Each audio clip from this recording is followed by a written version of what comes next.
सभी बहन भाइयों को। Welcome to Preeti Tanwar blog. कैसे हैं आप सब? आशा करती हूँ बाबा मोहन राम की कृपा से आप सब ठीक होंगे अपने घर में।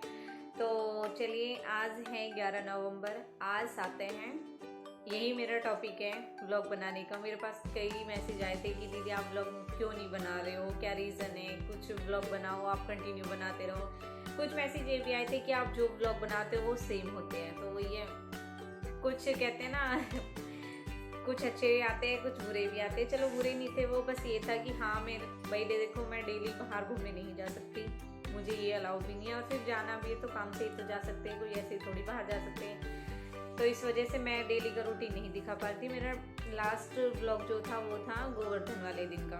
भैया दूज का ब्लॉग भी नहीं दिखा पाई थी क्योंकि मैं गई नहीं थी। जाती तो जरूर बनाती उस दिन, फिर इसलिए मैंने नहीं बनाया। मैंने कहा जब मैं गई नहीं तो आपके साथ क्या शेयर करूँ।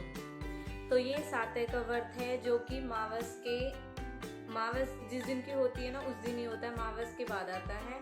तो इसमें ये है कि मतलब कैलेंडर में भले ही देख लो, कभी कभार होता है कि एक आध दिन आगे पीछे हो जाते हैं, वरना बाकी सेम डे पे ही ये होता है जिस दिन की मावस थी। जैसे कि दीपावली बृहस्पतिवार की थी, तो आज बृहस्पतिवार को ही ये सातय का व्रत है। ये व्रत हमने अपनी मम्मी को देख के किया है, मैं भी करती हूँ, मनीषा दीदी भी करती है। हमारी मम्मी स्टार्टिंग से ही हम देखते आ रहे हैं, हमारी मम्मी इस व्रत को करती है। हमारी मम्मी ने हमें फोर्स किया था कि तुम्हारे बच्चे हो गए तुम करो, क्योंकि बच्चों का ही व्रत होता है। बहुत से तो ऐसे है कि इसे मतलब बच्चे नहीं होते तो भी पहले पकड़ लेते कि माता रानी उनकी सुन ले, उनकी गोद भर जाए। अच्छा ये कि भगवान माता रानी सबकी सुने। मैं कहूँ भगवान सबके एक बच्चा जरूर हो, ताकि किसी को इस बारे में सुनना ना पड़े बिल्कुल भी। क्योंकि बहुत से है जो मतलब ना होने पे बच्चा ना होने पे माँ को ही ताना मारते हैं, जिसमें कि उसकी कोई गलती भी नहीं होती है। तो इसलिए व्रत किया जाता है। तो हमारी मम्मी ने बहुत कहा, जब दीदी के प्रणव हो गया था, फिर मेरे दक्ष भी प्रणव 60 महीने छोटा है, फिर दक्ष हो गया था, तो मम्मी ने कहा तुम दोनों पकड़ लो। लेकिन हमने जब नहीं पकड़ा था, फिर उसके बाद दीदी के चित्रा हो गई थी। चित्रा होने के बाद में दीदी ने व्रत पकड़ लिया। मम्मी ने कहा बच्चे हो गए, बच्चों का ही व्रत होता है, कोई बात नहीं, होली अहो या के साथ ये 3 ही व्रत होते हैं जो बच्चों के होते हैं, तुम ये व्रत कर लो। तो मम्मी के कहने से, क्योंकि हमारे असौला में ना अधिकतर मैंने देखा है कि हमारे वहाँ सातय का सभी व्रत करते ही है। अपने ससुराल में ये व्रत हालांकि मैंने नहीं सुना, लेकिन मैं ये व्रत करती हूँ और दीदी भी करती है। फिर मैंने ये जब किया जब पार्थ हो गया था, दक्ष होने के बाद मैंने भी नहीं पकड़ा है। मैंने कहा कोई नहीं, चलो मैंने कहा पकड़ लूँगी ऐसा करते करते पार्थ दक्ष से 2.5 साल छोटा है। फिर मैंने उसके बाद ये व्रत पकड़ा। अब 4 साल हो चुके हैं कंप्लीट मुझे भी इस व्रत को करते करते। अभी शिवानी नहीं करती है ये व्रत। शिवानी बोल रही थी जब तुमने सेकंड बेबी होने पे पकड़ा है तो मैं भी जब ही पकड़ूंगी, इस दीदी ने भी ऐसी। तो ये व्रत सातय को होता है। सुबह उठो, सुबह उठने के बाद में अपने पूजा करो, पूजा वूजा करने के बाद में ज़्यादातर सारे व्रत चाय पी के ही खोले जाते हैं। बाकी तो बाद में कुछ भी खा लो। पहले तो स्टार्टिंग में चाय पीते, तो चाय जो बनती है उसे पहले माता रानी को भोग लगाओ, फिर उस चाय को किसी बच्चे को दे दो या फिर अपने ही प्रसाद में मिला लो। मतलब चाय में वो भी प्रसाद ही हो जाता है। फिर चाय पियो, चाय पीने के बाद में फिर दिन में हम इसमें फल वगैरह खा सकते हैं, कुछ भी।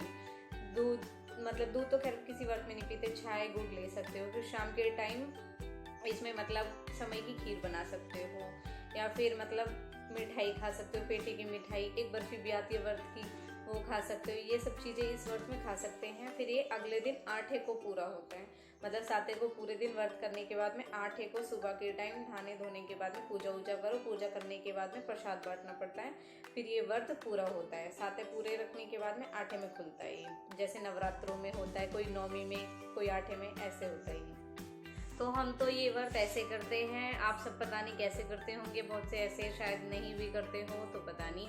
तो हमारे फिर ये व्रत ऐसे होता है। उसके बाद में होता है कि मतलब सातय के व्रत में ना झटका भी दिया जाता है, उसे माता रानी का झटका बोलते हैं। झटके में ऐसे होता है कि जैसे मतलब 7, 5, 9 जिसकी जैसी भी इच्छा हो वो ही होती है। लेकिन इनमें जो सातय का व्रत करती है, वो जो सातय का व्रत करती है उनको मतलब वो अपने घर पे लेके जाते हैं। अपने घर पे ले जाने के बाद में मिठाई, फल, चाय देते, चाय वरना रायता बना के दे देते हैं। ये सब चीज़ें जैसे कन्याओं को देते हैं ऐसे ही मतलब उनको देते हैं जो सातय का व्रत करती हैं।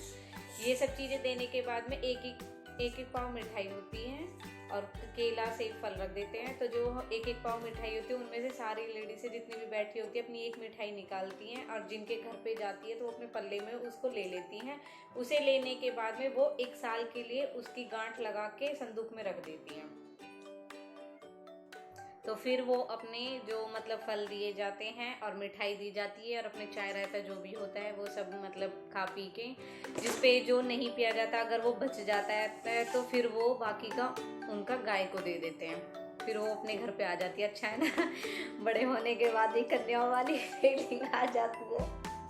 तो ऐसे होता है माता रानी का झटका। तो इसे ये बोलते हैं, मतलब इतनी सच पता है इस चीज़ की, जो हम मतलब 1 साल के लिए गांठ मार के रखते हैं ना, वो जो एक एक पीस सबका अनटोक लेते हैं, अनटोक देना पड़ता है। वो जितनी बैठी रहती है जिसके घर जाते हैं वो अपने पल्ले में लेती है और वो 1 साल के लिए गांठ मार के रख देती है। तो ये कहते हैं वो मिलती ही नहीं है, वो मिठाई जो हम रखते हैं ना तो वो गायब हो जाती है, वो मिलती ही नहीं है। अब मतलब ऐसी ही बताती है मम्मी तो, कि मतलब जिनके घर जाती होंगी वो आंटी ऐसी बता रही होंगी, तो मम्मी बताती है कि वो 1 साल के लिए रखते, 1 साल बाद जैसे ही देखते हैं ना तो वो वहाँ पे मिलती ही नहीं है। तो मेरा व्लॉग यहीं पे ख़त्म होता है। थैंक यू सो मच सबका मुझे इतना सपोर्ट करने के लिए। तो मेरी वीडियो अच्छी लगे तो प्लीज़ लाइक करना। जो बहनें व्रत करती हैं वो कैसे रखती हैं, मेरा उनका सेम है या नहीं है, वो मुझे कमेंट करके ज़रूर बताना। प्लीज़ मेरे चैनल को ज़्यादा से ज़्यादा सब्सक्राइब करो, वीडियो लाइक कमेंट शेयर करो। थैंक यू सो मच सभी का।